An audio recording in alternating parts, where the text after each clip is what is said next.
Hi guys, welcome to my channel. आज इस video में हम बात करेंगे, यदि कोई शादीशुदा लड़की है और वो लड़की प्रेग्नेंट होना चाहती है तो उस लड़की को कैसे पता चलेगा उसका अंडे वाला टाइम किस दिन आ रहा है। यदि लड़की के प्राइवेट पार्ट के अंदर एक व्हाइट रंग का लिक्विड निकलता है, चिपचिपा लिक्विड निकलता है, तो लड़की को कैसे पता चलेगा उसका जो ओव्यूलेशन टाइम है ये उसी दिन आ रहा है या नेक्स्ट डे आ रहा है। और एक व्हाइट रंग का एकदम बिल्कुल व्हाइट सफेद रंग का लिक्विड निकलता है उसके साथ, क्या ये कोई बीमारी हो सकती है? आज मैं इसी के बारे में आपको बताऊंगा, ये वीडियो आप पूरा देखना। सबसे पहले हम बात करेंगे जो लड़कियों की साइकिल्स होती है ना, पीरियड होते हैं, ये होते हैं 28 डे के होते हैं। अब इस 28 डे के अंदर 3-4 प्रक्रिया होती है जो 1 से 8 या 7 दिन तक होते हैं ना। इसमें एक तो क्या होता है कि लड़की के प्राइवेट पार्ट के अंदर जो ब्लीडिंग होती है नॉर्मल कंडीशन होती है, ये सबको होती है। ये होती है फोलिकुलर फेज। इसमें क्या होता है कि अंडा धीरे धीरे बनना स्टार्ट हो जाता है। अब जो 12 से 16 के या 17 के दिन के बीच के वाला टाइम होता है ना, ये होता है अंडे वाला टाइम। अब इसमें जो लिक्विड निकलता है ना, एकदम पानी की तरह निकलता है, चिकना एकदम, ना व्हाइट होता ना बिल्कुल पानी की तरह होता, मतलब एकदम जैसे चाशनी होती है ना। जैसे आपने कभी लिक्विड देखा है किसी लड़की का ओव्यूलेशन वाला टाइम चल रहा है और उससे पता होना चाहिए कि एकदम बिल्कुल पानी से निकलता है, उसकी मैं इमेज दिखाऊंगा आपको आगे। ये होता है ओव्यूलेशन वाला टाइम। इसके अंदर यदि वो लड़की अपने पार्टनर से मीटअप करती है तो लड़की प्रेग्नेंट हो सकती है 100%। और जो ल्यूटियल फेज होता है ना, ये होता है 20 से 28 दिन। इसमें क्या होता है कि जो लिक्विड था, ये लिक्विड था, ये एकदम गाढ़ा हो जाता है, थिक हो जाता है। ऐसा क्यों होता है? क्योंकि इसके अंदर जो टाइम था 12 से 16 के बीच में, यदि ये लड़की अपने पार्टनर से मीटअप करती है तो क्या होता है कि जो स्पर्म जाते हैं ना अंदर, तो इस लिक्विड से आसानी से अंदर सर्विक्स तक, बच्चादानी तक स्पर्म पहुंच जाते हैं।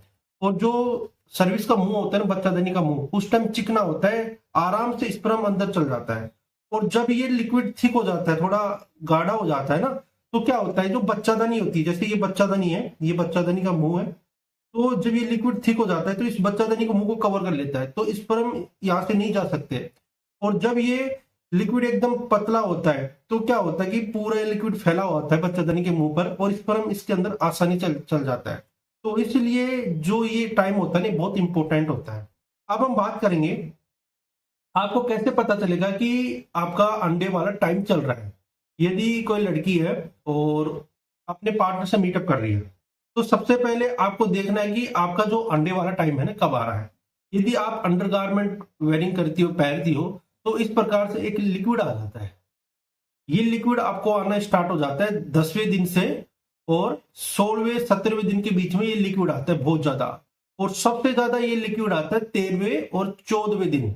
ये 2 डे इतने इंपॉर्टेंट होते हैं, इन दिन आपको ये लिक्विड सबसे ज्यादा निकलता है।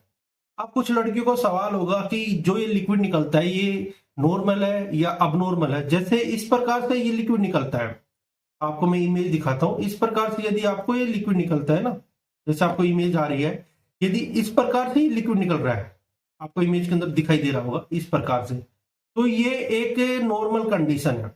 ये आपका अंडे वाला टाइम है, क्योंकि इसमें वाटरी डिस्चार्ज हो रहा है। लिक्विड व्हाइट रंग का नहीं है, व्हाइट वाटरी डिस्चार्ज हो रहा है। जिस प्रकार पानी होता है ना, उस प्रकार ये डिस्चार्ज हो रहा है। और ये इस प्रकार का लिक्विड आता है, तो समझ लेना कि ये 10वें दिन से पहले वाला स्टार्ट हो रहा है। 10वें 11वें दिन इस प्रकार से लिक्विड निकलता है, और 13वें 14वें दिन इस प्रकार से लिक्विड निकलता है। और जो ये 2 लिक्विड थे ये ठीक हो जाते हैं, इसमें लड़की प्रेग्नेंट नहीं हो सकती, क्योंकि ये 20 तारीख के बाद का लिक्विड होता है। अब ये नॉर्मल लिक्विड नहीं है, प्योर व्हाइट नहीं है। अब बीमारी भी हो सकती है किसी लड़कियों को।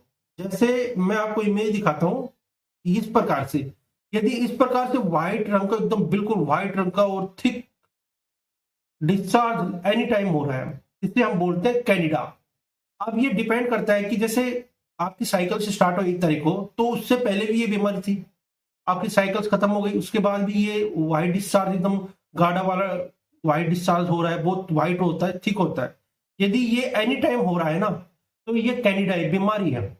अब इसमें क्या होता है कि फ्लूकानाजोल टैबलेट ली जाती है 150 mg की, 1 वीक में 1 बार।